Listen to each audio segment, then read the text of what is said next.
Doctor Atul Agarwal, आज आप 2-3 रोज के बाद झांसी की एक बड़ी कॉन्फ्रेंस से लौटे हैं, जहां पर देश और विदेश के तमाम एक्सपर्ट आए थे। क्या विषय थे आपके? उनमें से ऐसा कौन सा विषय था जो इस समय बहुत ही समसामयिक है, आम जनता के सुनने लायक है? मेरे दर्शक भी आपको सुनना चाहते हैं। डॉक्टर अतुल।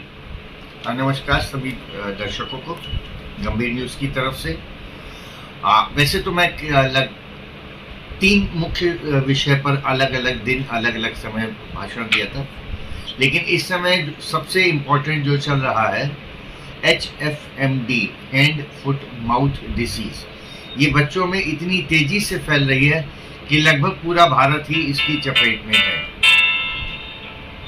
और इसमें आप सब देख रहे होंगे कि बच्चों के हाथ, पैर व मुंह में दाने से निकल रहे हैं बुखार के बाद।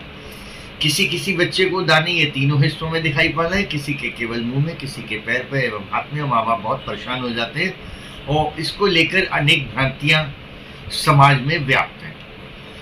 पैर और हाथ के दाने तो इतना समस्या नहीं कर रहा है, लेकिन क्योंकि बच्चे के मुंह में दाने होते हैं इसलिए बच्चा मुंह से कुछ खाता पीता नहीं है, और जब पीता नहीं है तो वो डिहाइड्रेशन में चला जा रहा है। समस्या यहाँ आ रही है और माँ बाप उसको लेकर अत्यधिक चिंतित हो जाते हैं कि बच्चा कुछ खा नहीं रहा है। जी हाँ, ये वास्तव में समस्या है। और अगर बच्चे का पेशाब होना कम हो रहा हो तो कृपया ऐसी हालत में उसको भर्ती कराकर IV ड्रिप चढ़वाना ज़रूरी है। अब सवाल उठता है कि इसको बचाव का क्या रास्ता है। तो पहली चीज़ तो ये समझ लीजिए, इसका कोई टीका उपलब्ध नहीं है। इसके बचाव के रास्ते लगभग वही हैं जो कि हम कोरोना काल में करते थे, hand sanitization, mask and isolation. पर क्योंकि ये बीमारी गंभीर नहीं है इसलिए बहुत ज़्यादा डरने की बात नहीं है। केवल ये कोशिश करिए कि बच्चे को डिहाइड्रेशन ना हो। यदि उसको बुखार, तापमान बढ़ा है, ज्वर है, तो उसी के अनुसार उसको दवाएं देनी है। एंटीबायोटिक्स का कोई भी रोल इसमें नहीं है, ये बहुत निश्चित जान लीजिए। हमें केवल डिहाइड्रेशन को रोकना है। कॉन्फ्रेंस कहाँ थी, क्या थी, उसमें आपने किन किन विषयों पर बोला, कुछ संक्षेप में बता पाएंगे?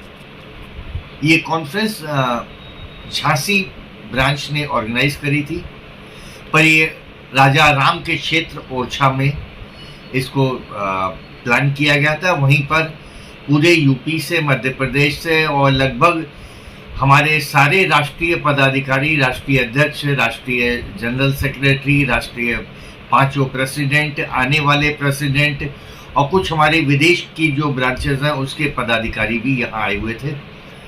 ये 3 दिन का कार्यक्रम था जिसमें बहुत सारी वर्कशॉप भी चल रही थी और 2 हॉल में जो है लगभग बच्चों की डॉक्टरी की जितनी भी लेटेस्ट चीज़ें हैं ये सारी डिस्कस हुई थी। और डिस्कशन इतने लंबे चले गए कि प्रतिदिन कॉन्फ्रेंस 4 बजे खत्म होने की जगह 7 बजे शाम तक डिस्कशन चले हैं और बहुत अच्छी सार्थक बहस हुई है।